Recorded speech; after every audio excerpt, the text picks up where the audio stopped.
Then I'll introduce myself first. I'm Halil Okur. I'm an assistant professor in the chemistry department, and I also work affiliated with UNAM. I basically started in Bilkent for an academic position just before pandemic.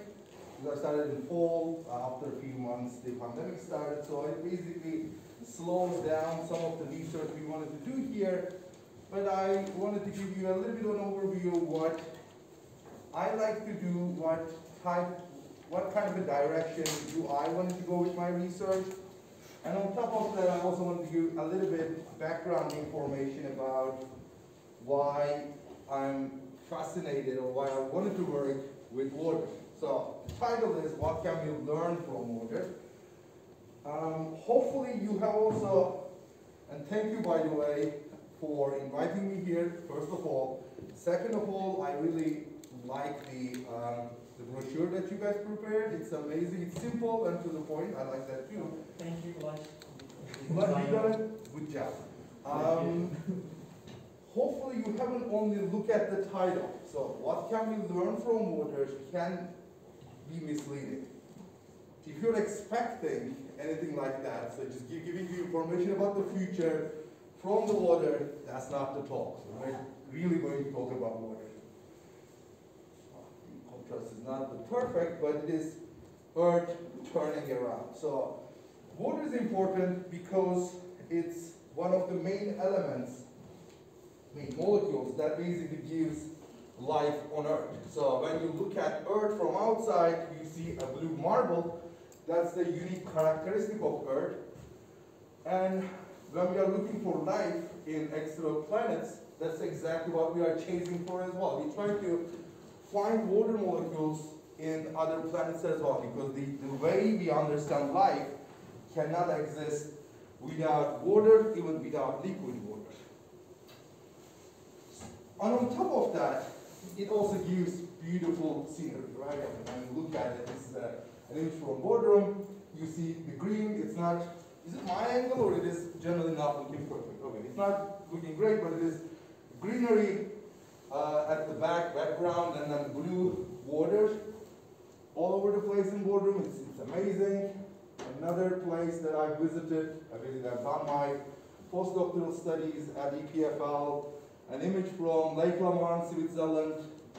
It's another beautiful mountains. The Mont Blanc is at the back. It's not in the sea, though, it's somewhere over there, but yeah.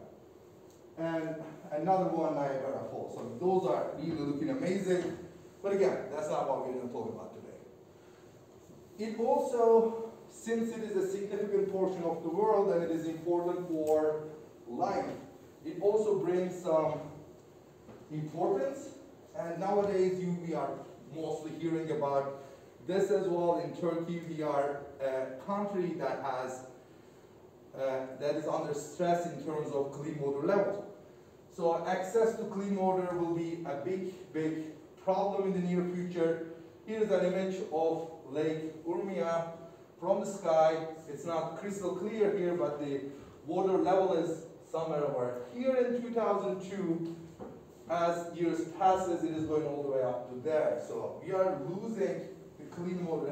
Although it is 70% water, if you look from outside on the surface coverage, the clean water is no longer accessible to us as it used to be.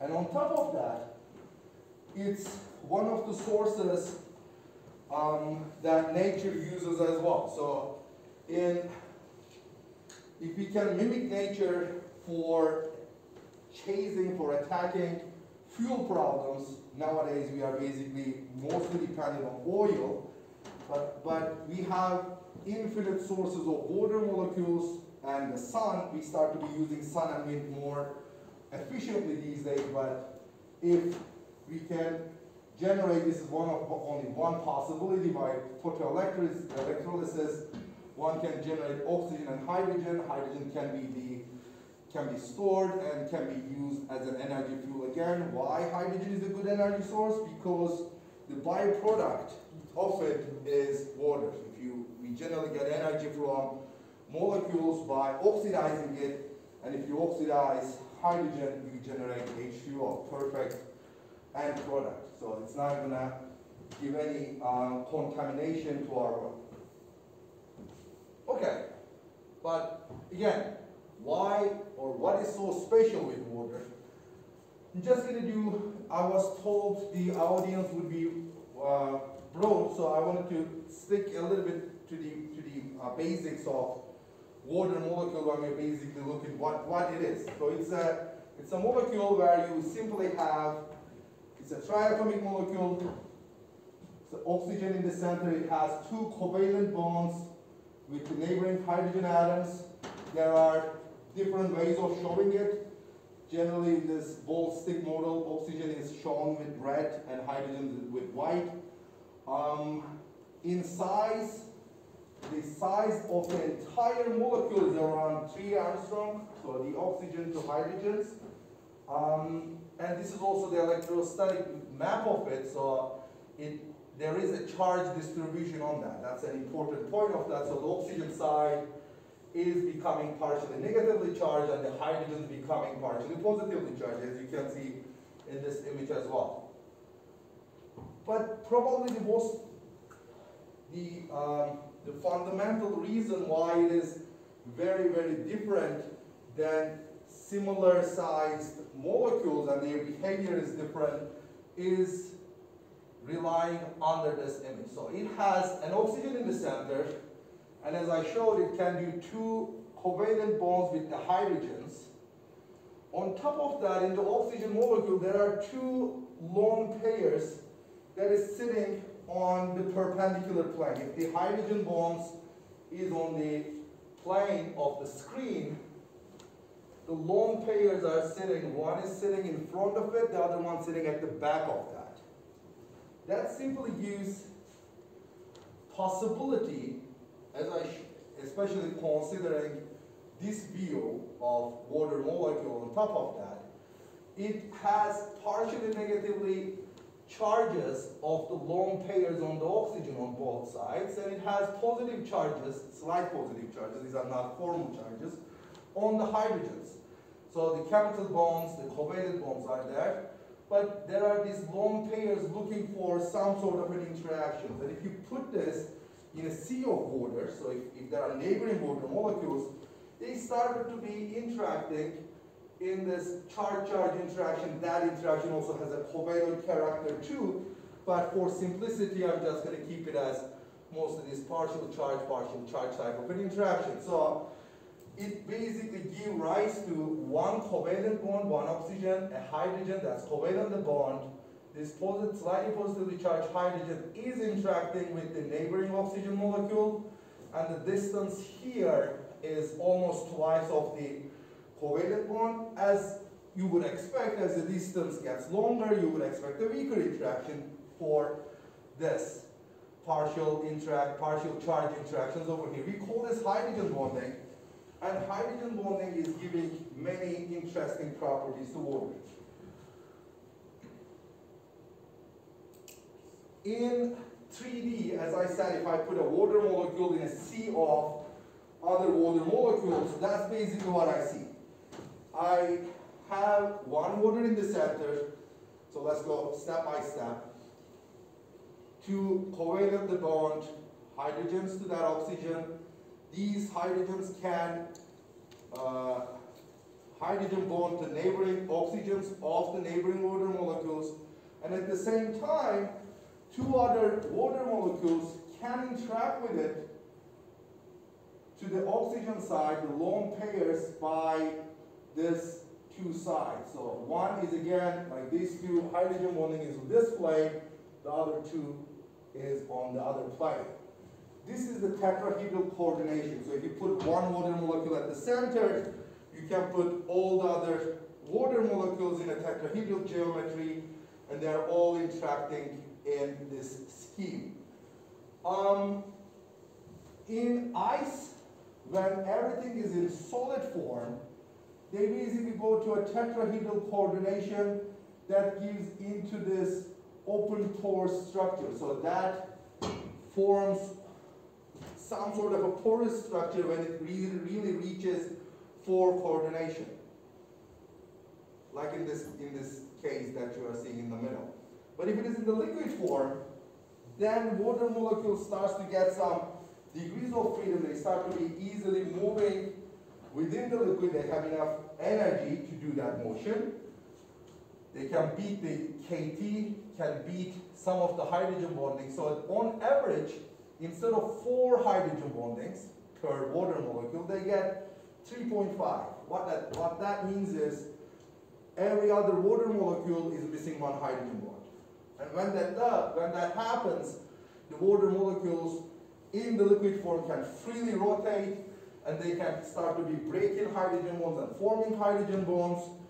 And overall, it basically loses this very structured open pore arrangement, and it gets into this type of semi-open pore. It basically forms some quasi-looking, more hydrogen bonding regions and less, but this is a snapshot. So as the time goes on, this image constantly changing for a particular location. This gives an interesting property to water. Water is, its solid is less dense than it is liquid, right? So this is mostly happening due to the hydrogen bonding in the first place, and it forms this hexagonal packed structure, tetrahedral coordination, and this hexagonal open pores in the solid form, but not in the liquid form. So the liquid form is more dense in that case. That is an anomaly. You don't see this in other liquids, like with the similar molecular weight, methanol, acetone, gasoline, you don't see that. If you basically look at the density as a function of temperature graph, you see this linear line looking behavior. So their density should decrease as you heat up the sample. But water is basically giving a maximum at around 4 degrees, somewhere over here, and then it decreases on both sides. That's another interesting property. So we mostly know this by 0 degrees, but you can supercool water and reach even a lower temperature that can go even a lower density in that case. So it gives a maximum around 4 degrees. That's a unique property that actually gives rise to aquatic life, right? If things start to be frozen at the bottom, there is no vegetation, no life in lakes, in oceans, in Arctic waters, nowhere. So this interesting property of water is giving life in the water for aquatic animals and vegetation. It has an enormously high surface tension. So surface tension is mostly caused by intermolecular interaction. So it's the energy that is required to generate new surface area from the volume. For water molecules, since they have this hydrogen bonding property, it's more difficult for them to get from the bulk to the interface and form a new surface. When you put it in a hydrophobic surface, it chooses to have interaction with itself. It basically forms these perfect spheres. Or if an animal can walk on it, you probably have seen this by a dirty lake. If you haven't seen it, open YouTube and watch a video. Again, this property of water is also giving rise to a free water movement in trees. So normally, this is a simple general chemistry experiment. How many of you guys have taken general chemistry or?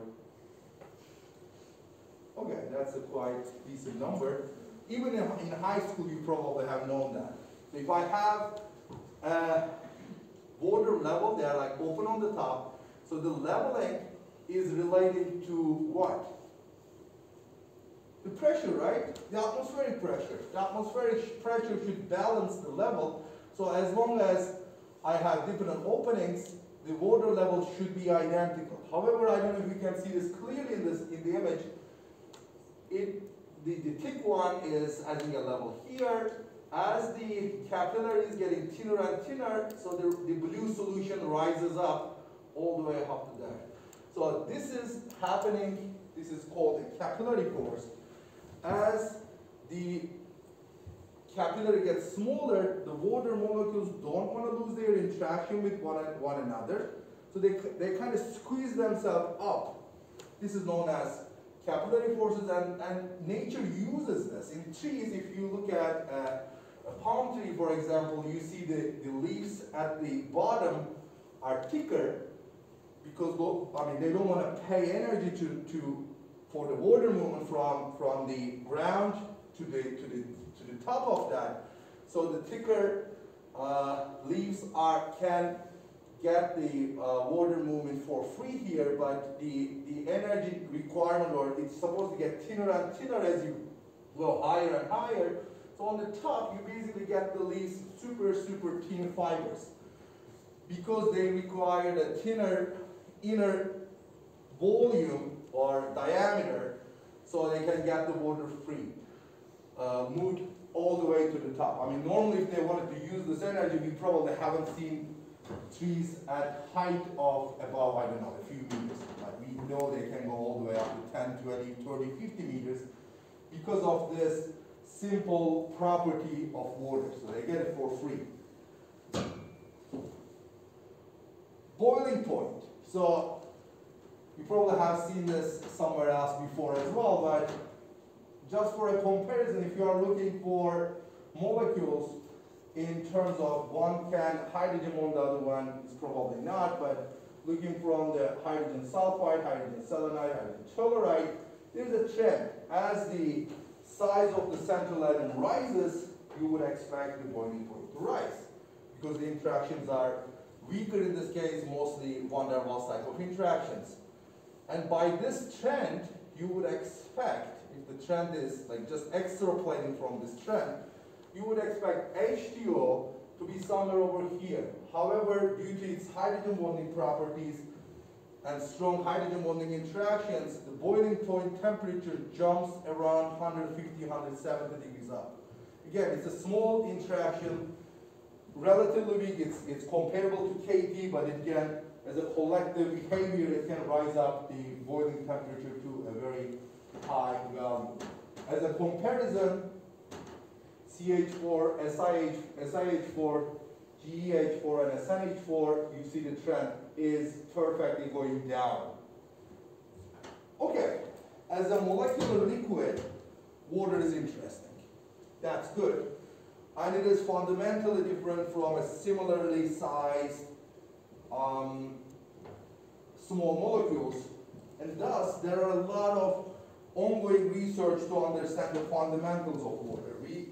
As in my postdoc years, we try to understand how a charge or charge water dipole interaction can penetrate through a bulk solution. So if you have a aqueous solution at a very low salt concentration, how one ion can affect, or how many water molecules can be affected by the charge of one ion. You would expect it to be a few. That's what we were taught in general in physics, in chemistry. But if you use the right techniques, we basically show that it can go up to 70 water molecules. So it basically acts like a chain effect. So the charge is interacting with the first dipole of the water molecule, and then the second water molecule is affected by more restricted dipole of the first water molecule, and it can go up to 70 layers, and we can probe it, which I'm not going to talk about today. I just wanted to focus more on some surface studies and what we can show. A recent science paper have talked about the hydrogen bonding properties, and in 2021 we haven't fully understood hydrogen bonding, by the way, how it is acting in HF, because in HF, the ratio that I showed you, the hydrogen bonding is 2 Armstrong versus the covalent bonding is 1 Armstrong between 2 oxygen molecules. That's not the case for HF. Between 2 fluorides, hydrogen is sitting almost in between, closer to one of them, a little further away for the other one. So in that system, it's basically, they show the limits of hydrogen bonding, the covalent bonding, and how we can understand that. It's a 2020 paper. There's another one coming up, but it's in embargo right now. It's accepted. If you are interested about another water story, email me in 2 months or so, then I can pass you the paper. That's from my postdoctoral laboratory, and I'm not allowed to talk about that. Okay. For today's talk, or what I really wanted to learn about water is, water, as I said, okay, it's great, it's everywhere in nature, but life is also containing a lot of water as well. If you wanted to look at a physiological or biological surface, we basically, it's sitting in a soup of water. So what I mean by that, a cell, around the 70% of the volume or mass, it doesn't matter which way you are looking at, it's around water molecules. So every membrane that you are seeing here, the outer membrane, the plasma membrane, the organelle membranes, it's covered by cytosol in the inside and extracellular fluid on the outer side.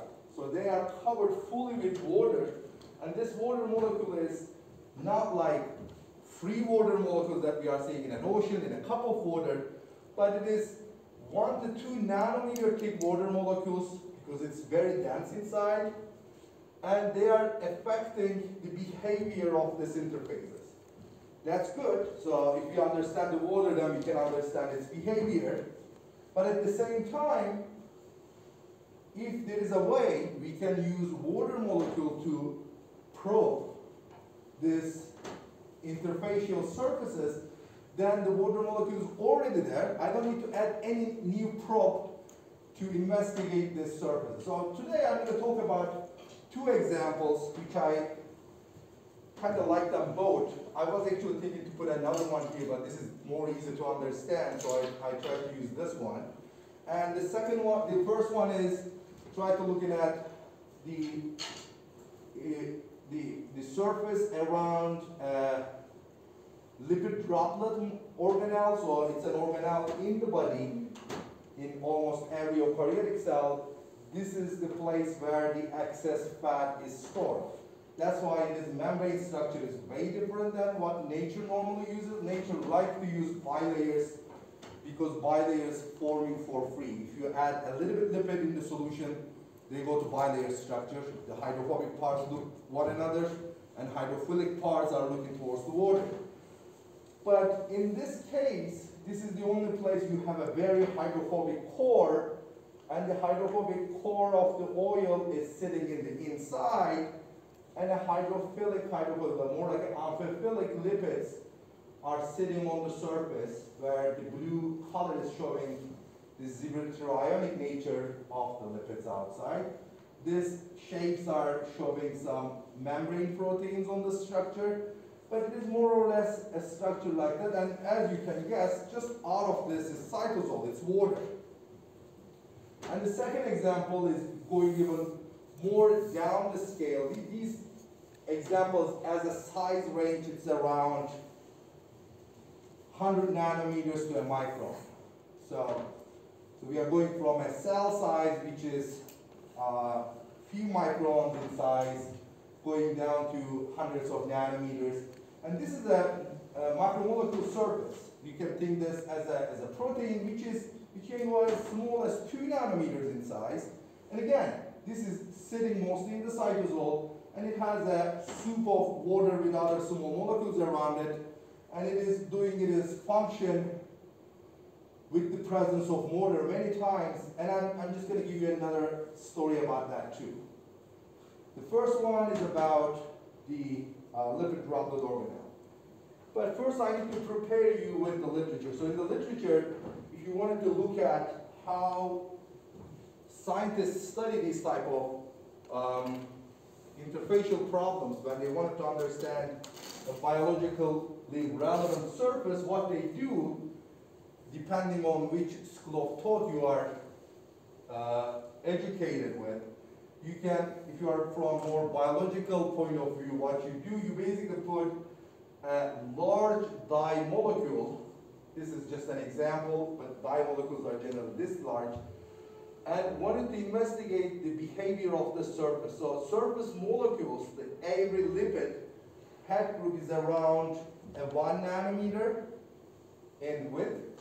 These dye molecules are generally 2-3 nanometers thick. So what I'm trying to do here is an interesting approach then. I'm trying to look into understand the fate of the small components on the surface with contaminating this surface with a large molecule. So that's what we generally do. There are some control experiments you can do. You can add lower concentration, higher concentration. But what you at the end of the day do is reading the response of this dye molecule. The emission wavelength, the intensity, that's what you do. The second approach, this is a top-down approach. The second approach, this is more physical chemist or more physicist way of looking at it. They say, okay, I mean, this is one way to measure it, but you add this large dye molecule, so you are missing the chemistry. So whatever is going on, you can't see it. Let's generate it in a very clean environment, and let's make the same monolayer at an outer place. So there are two very common methods. It's a Langer trough. You put a monolayer of lipids. By applying a movable hydrophobic surface, you can change its pressure. You make a packed monolayer at the interface. Then you have a mimic of this lipid water interface. Here, a lipid aqueous interface. So that's what you do. And then you study what's going on here in a more controlled manner in your lab. Another way, you can put it, a supported lipid bilayer on a planar support that generates a good bilayer at the surface. However, again, one problem with that is surface is also affecting, this is only 4 or 5 nanometer thick, it's affecting your measurements. But overall, these are the main school of thoughts, what you would do when you wanted to study a membrane interface. For what I wanted to do in my postdoctoral years, I said, okay, I mean, these are both good. I still wanted to control my surface, but I wanted to get something closer to this. I wanted to study this in a more systematic but realistic manner. Then what we have done, we mix some hydrophobic core molecules in water, add some lipids on the surface in the solution, and they automatically goes to the interface because the core is hydrophobic, the lipids have a hydrophobic tails, the hydrophobic-hydrophobic interaction means they go there automatically. You don't need to do anything new. By changing the lipid concentration, we can generate different coverages, so it can actually do what this methodology can do, but in a more realistic manner. So we were very surprised, and it is a big breakthrough at the time for studying this type of system, like studying lipids on different surfaces is basically managed by simply mixing oil droplets with lipid, but in a controlled way. This gives you advantages of super higher surface area. Here you have a very small surface, but if you make small droplets and many of them in solution, you can shoot up the surface area. These surfaces are sitting at an aqueous air interface, so the top is air, and if you have air for an interface, that is, you automatically bring some oxygen and your lipids can oxidize, so you don't necessarily measure what you think you are measuring. And here in this case, it's in a solution, so that's perfect. Water is very unlikely to penetrate through, oxygen very unlikely to penetrate through this interface and oxidize the lipid. So oxidation reaction slows down substantially. And it is physiological because this is actually what you see in reality, and we can simply make this similar structures in the lab. So perfect. The problem is how to investigate it. So how you can investigate a surface that's floating in water, and you wanted to study that. How would you do that? we were lucky because this was already figured out by the time. Second harmonic scattering can study interfaces. The only thing you need to do is shine your laser, a femtosecond laser preferentially, to your system. If you, for example, do it at 1030 nanometer, it generates a very weak second harmonic photon. These photons are only coming from the interface. Or, let me put it this way, the photons, it's a second order process. If you're not a physicist, a second order process means two waves, 1030 nanometers mix at the surface.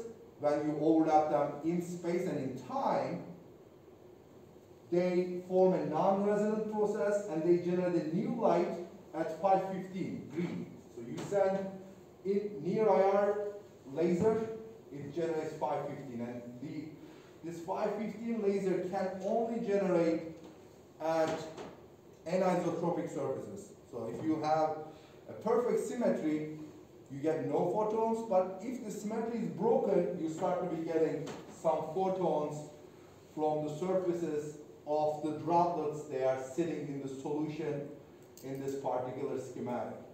What you actually see is this double blobs that you are seeing here. So these are scattering patterns.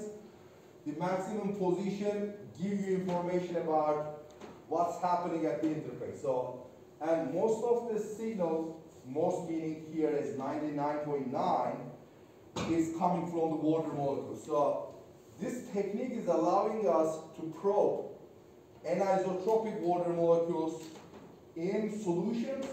They are sitting at the surfaces in that solution. So just to give you a little bit idea, what can give you a second order nonlinear response? Just to give you some idea about what I mean by asymmetry. So if you have a bilayer, and this bilayer is generated with the same type of lipids, what I would see, some lipid molecules on the top, some lipid molecules at the bottom. So this is symmetric in this axis. And if my light having the same polarization, that is not going to give me any signal. So this would be silent.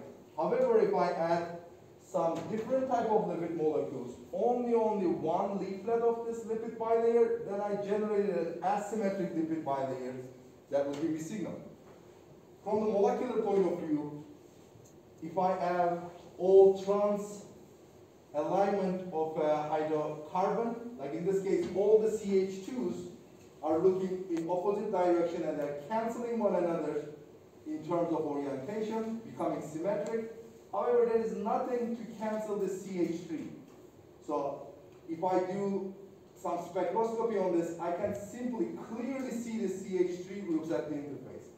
However, this hydrophobic group can sit with a gauge defect. Gauge defect means having one of these CH2 groups are tilted a little bit and giving you another symmetric breaking. So I have canceling some of these CH2s, but in this region I can't cancel it perfectly.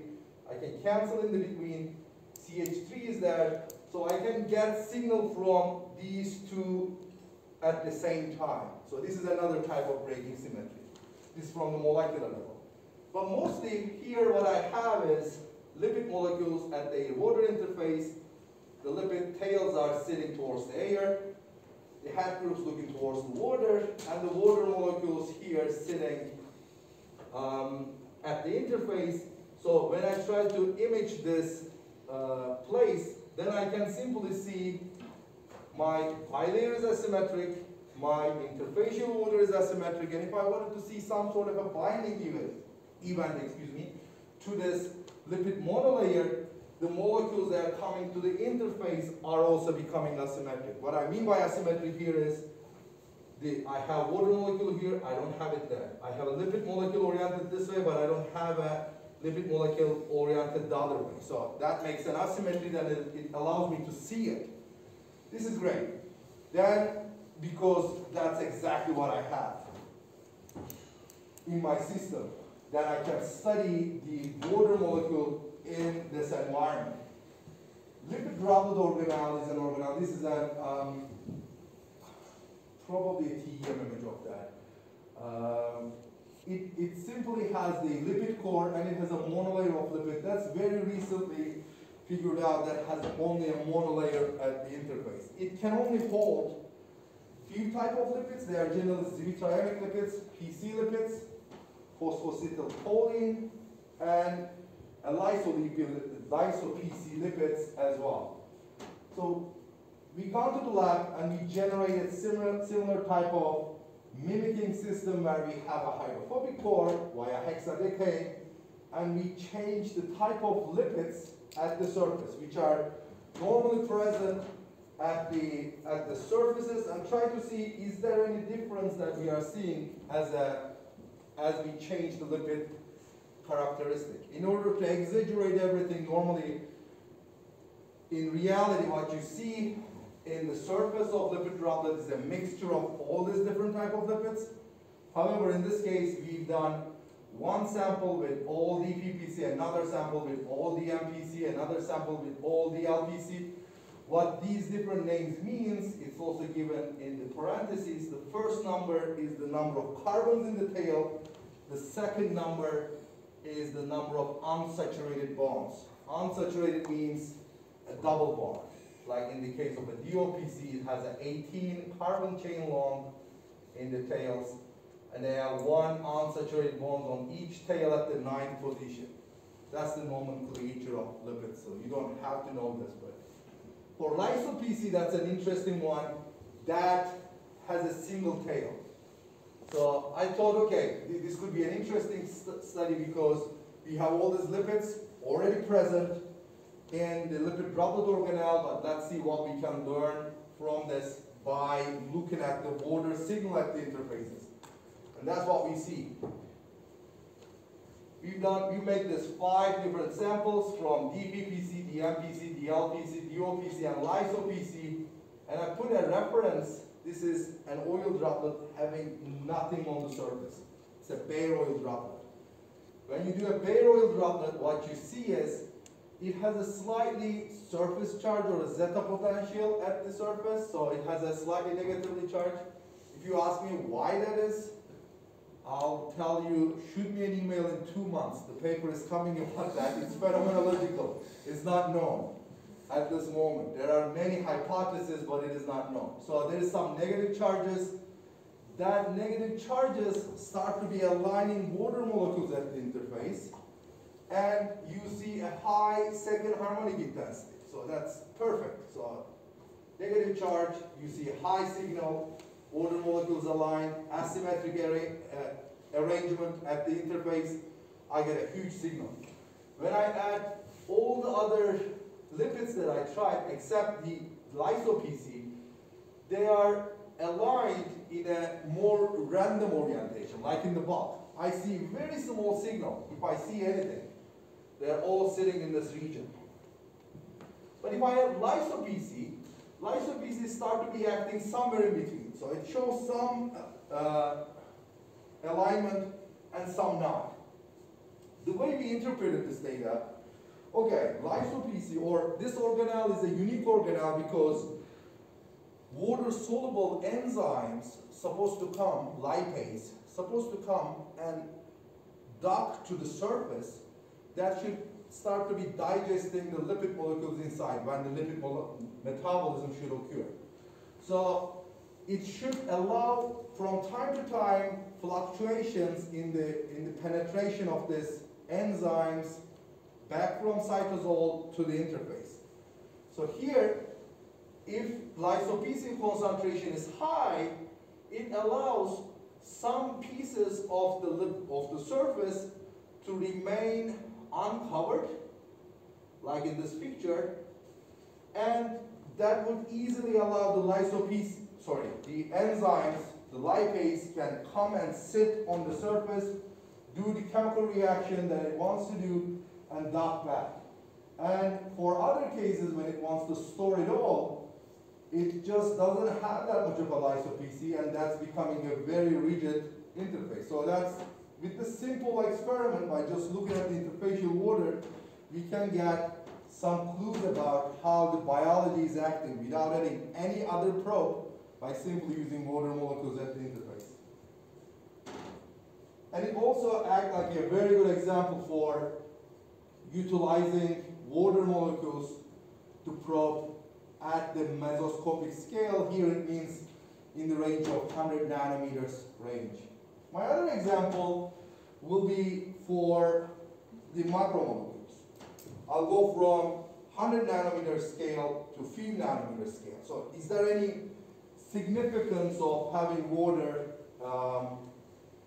around these micromolecules as well? So before doing so, I wanted to give you a little bit background about a problem that we studied probably more. This is probably one of the highly studied topic, ion micromolecule interactions.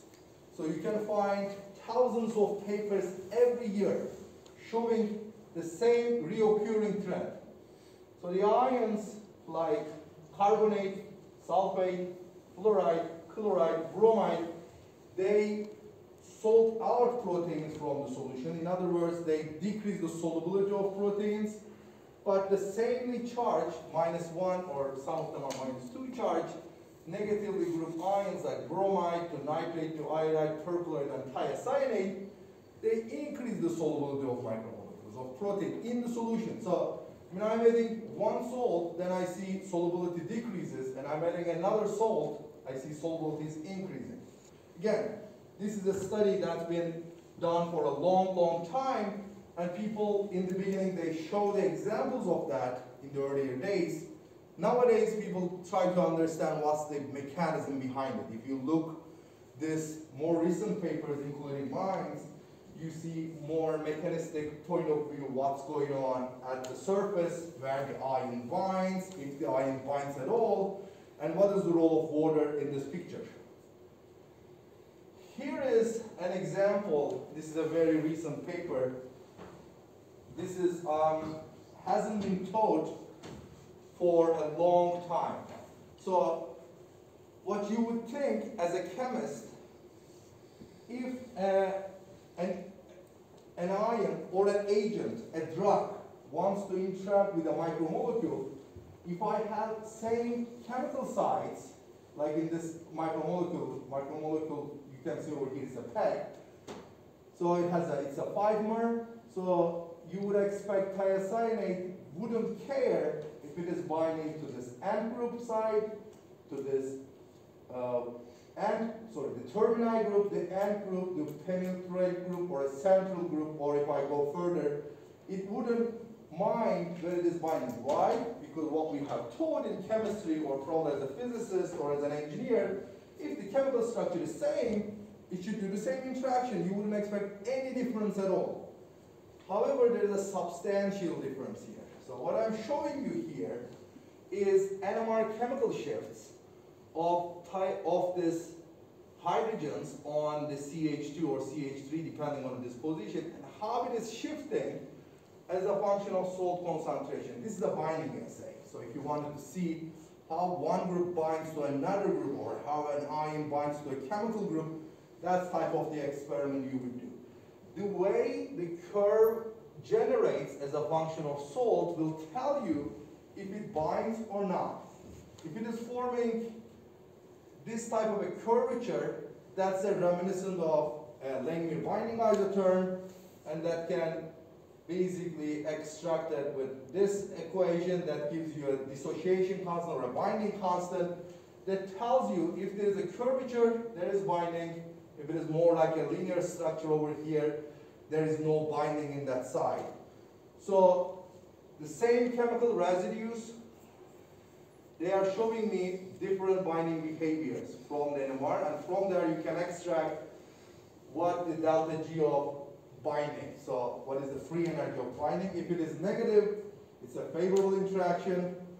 If it is positive, it's a non-favorable interaction. On the termini, it's a non-favorable interaction, and from the end to penultimate to central groups, it's a favorable interaction.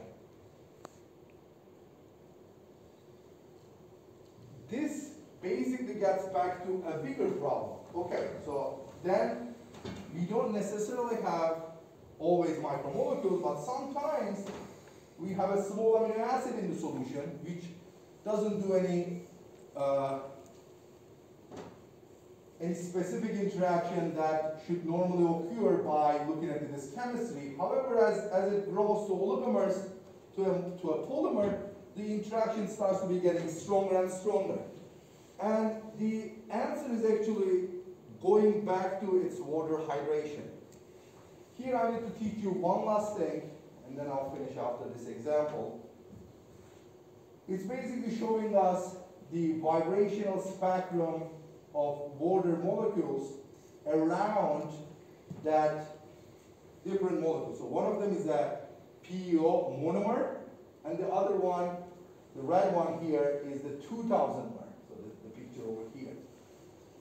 There are two characteristic water bands. So I don't necessarily want you to memorize that, but the lower frequency around 3200 is more ice-like or more structured, like in the case of an ice that I showed you earlier, the tetrahedral organization, or a more disordered. We call it as a water-like, like in the case how the bulk water sits. So in this two, there is a significant difference between their hydrations. First, in the monomer, I have some disordered water molecules around it, sure, but on top of that, I have a substantially increment in the water-water arrangement.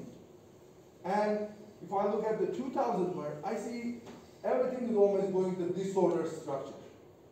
So this is showing us as the molecule, even though the chemical identity on the monomer and 2000mer are identical on the micromolecule, as I go from a monomer to a 2000mer, their hydration is substantially changing.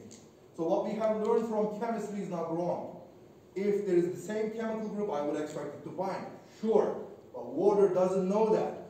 They basically have different arrangements depending on size of the molecule. So around the end groups, they get a good wrapping up the structure. As the integrity of the molecule is small, that's covering all of it. It looks all like the blue structure. However, as I go to oligomer to a polymer, that starts to be becoming insignificant. The end groups, the ratio of the end groups to the central part is getting smaller and smaller. So I would start to be seeing more and more binding. So here it is showing us the ratio of these two peaks as it starts with a very high 3250, more strongly ordered structure to a weakly ordered structure ratio that's gradually decreasing and forming a plateau. So as the macromolecular size gets larger, hydration starts to be kicking in and allowing ions and small molecules to bind. So this is a very important concept that we haven't taught up to this point in understanding how macromolecules or biology is actually working. So water is actually playing a substantial role here. Okay, with that I think I can finish. Water is important and interesting from macroscopic, as I showed in the earlier example, it's important for our planet, to a molecular level details that we have seen in these examples. Besides its fundamental interest, it can serve as a biological surface probe, both at the mesoscopic and molecular levels. I show two examples for that too. This work, okay, my picture is not very well seen. Sorry, this is my group. Most of them are sitting at the back. If you guys want to see them, they're there. I want to thank members of my research group, my PhD advisor, Professor Paul Kramer, postdoctoral advisor, Sylvie Rock. That's where we basically start to be doing most of the second harmonic studies. And with Paul we have done the molecular level understanding around the micromolecules, but both relating to hydration, and Jan have done simulations to support what we have seen spectroscopy in this study. So with that, most of this research, especially the second harmonic part, is supported by Marie Curie Action Fellowship, numbered right there. So with that, I think I can finish my talk and leave the floor for questions.